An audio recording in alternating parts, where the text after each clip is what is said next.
Hello everyone, let's make a jawlo for my daughter Prisha.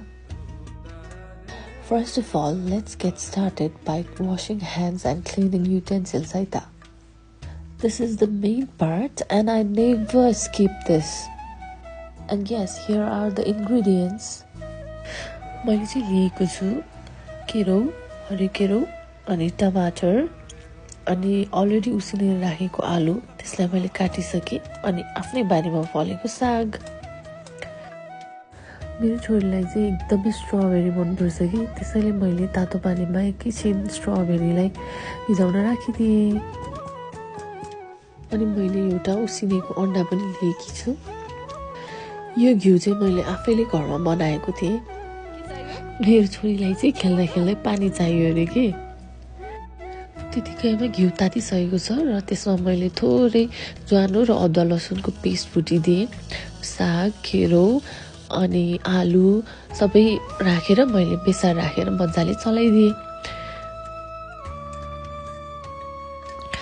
मैले चाहिँ मेरो छोरीलाई पिङ्क सल्ट दिने गरेकी छु। अनि एकैछिनपछि मैले गोलभेडा अनि तातो पानी राखेर फेरि चलाइदिएँ। अनि त्यतिकैमा अघि मैले तातो पानीमा डुबाएर राखेको स्ट्रबेरी पनि मैले निकालेर मेरो छोरीलाई दिएँ। एकैछिनपछि जौलो पनि उब्ल्यो र त्यसलाई मैले सिटी लगाउनलाई छोडिदिएँ। मेरो छोरीलाई फेरि अरू स्ट्रबेरी चाहियो अरे। अनि फेरि स्ट्रबेरी खाँदा खाँदै उसले रुममा छोडेको टोयको याद आएछ कि। अनि म फेरि त्यो लिन हतार हतार दौडेँ। त्यतिकैमा जौलो पनि रेडी भइसकेको थियो। अनि मैले त्यसलाई मजाले म्यास गरिदिएँ थोरै पानी हालेर। अनि म चाहिँ उसको युटेन्सिल्सहरू सधैँ तातो पानीले सफा गर्ने गर्दछु। तातो पानीले युटेन्सिल्सहरू धोइसकेपछि मैले अन्डा लिएँ। मेरो छोरीलाई चाहिँ अन्डा पटक्कै मन पर्दैन, उसले मुखमा हाले कि त भमिट गरिदिइहाल्छ कि। त्यही भएर मैले त्यो येल्लो पार्ट लिएर एकदमै म्यास गरिदिएँ। अनि त्यसैमा जौलो पनि मिक्स गरिदिएँ। यस्तो गरिसकेपछि उसले थाहा पाउँदैन र मजाले पनि जौलो खान्छ कि।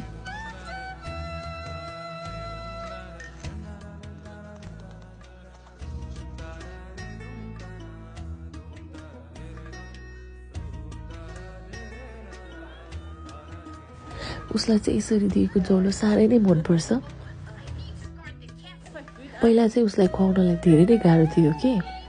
अनि यसरी दिन थालिसकेपछि उसले आजकल खाइरहेको छ भनौँ।